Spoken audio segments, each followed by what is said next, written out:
आज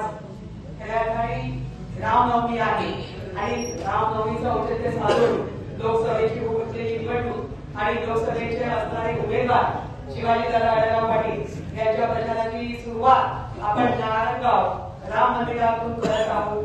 ब्राह्मण समाजाला पहिले नतमस्तक होते, कारण कुठल्याही शुभ कार्याची सुरुवात शुभ स्थितीने व्हावी, शुभ ठिकाणी व्हावी आणि या उद्देशाने आज या ठिकाणी लोकसभेच्या उमेदवारांनी दादांनी सुरुवात केलेली आहे।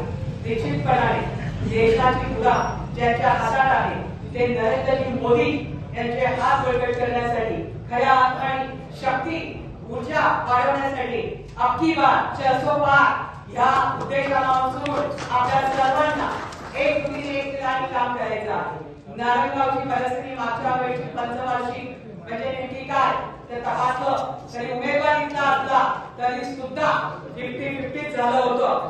आजही आम्ही ठासून सांगतो की या ठिकाणी मोदी साहेब डोळ्यापुढे ठेवून आज जगात ज्यांनी ख्याती प्राप्त केली, रामलल्लांचं ज्या ठिकाणी अयोध्येमध्ये आगमन आणि त्या ठिकाणी स्थापना झाली, हे स्वप्न संपूर्ण हिंदूवासियांचं, संपूर्ण देशभरातल्या हिंदुस्थानचं होतं। ते ज्यांनी केलं त्यांच्यासाठी आपल्याला प्रचंड ताकदीने शिवाजीदादा आढळराव पाटील यांच्यासाठी सर्वांची नावं घेतली तर एक नाव चुकलं तर मला कोणी माफ करणार नाही, म्हणून सर्व तुम्ही आतून मनापासून आजपासून जी सुरुवात करणार आहात, ज्या पद्धतीने कामाची सुरुवात करणार असेल, जसं नरेंद्रजी मोदी किंवा देवेंद्रजी यांना आपण पाहतो आहे की देश आणि राज्य चालवत असताना हाती चले अपनी चाल, कुत्ते भोके 100,000 आम्ही पडला आणि म्हणून कोणीही आमच्या नादाला लागू नये।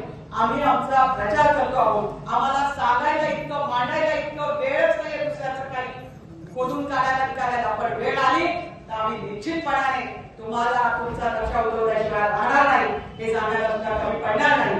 कारण केलेलं कार्य इतकं आहे का ते सांगता आणि आमच्या जनतेला ते ज्ञात आहे, आमच्या मतदार राज्याला ते ज्ञात आहे, आमच्या सर्व पदाधिकाऱ्यांना, कार्यकर्त्यांना ते ज्ञात आहे। म्हणून महायुतीमध्ये असणाऱ्या तिन्ही आघाड्या घेऊन हे कार्य सुरू झालेलं आहे।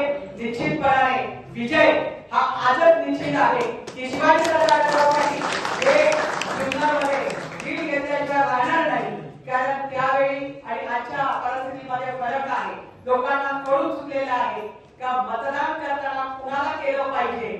जसं गोविंदाचं राम नाईकांची आठवण होते त्याच पद्धतीने तोच प्रकार या शिरूर मतदारसंघात घडला, पण पुन्हा तो घडणार नाही याची खबरदारी स्वतः मतदार घेणार आहे। आणि मतदाराने एकदा हातात निवडणूक घेतली की तुमचं आमचं काही बोललेलं चालत नाही। त्यामुळे या ठिकाणी दादा तुम्हाला रामाचा आशीर्वाद प्राप्त झालेला आहे, जुन्नर वासियांचा आशीर्वाद प्राप्त झालेला आहे, असं या ठिकाणी शुभेच्छा देते आणि माझ्या शब्दांना विराम देते। जय हिंद, जय महाराष्ट्र, जय हिंद। च्या पूर्व भागातील 1938 पासून ग्राहकांना गुणवत्ता व सेवेची हमी असलेले अग्रवाल स्वीट्स म्हणजे नुसती परंपरा नाही तर चोखंदळ खवयांसाठी मेजवानी आहे। स्वर्गीय मुन्नालाल अग्रवाल यांच्या प्रदीर्घ वारसा सांभाळत अग्रवाल कुटुंबियांनी स्वीट्समध्ये ग्राहकांची गरज ओळखून अस्सल तुपातील पदार्थ आणि तत्पर सेवेचा वारसा जपत फूड क्षेत्रात नावलौकिक मिळवला आहे। हडपसर, गाडीतळ व आकाशवाणी रविदर्शन येथील अग्रवाल स्वीट्सच्या शाखेला नक्की भेट द्या।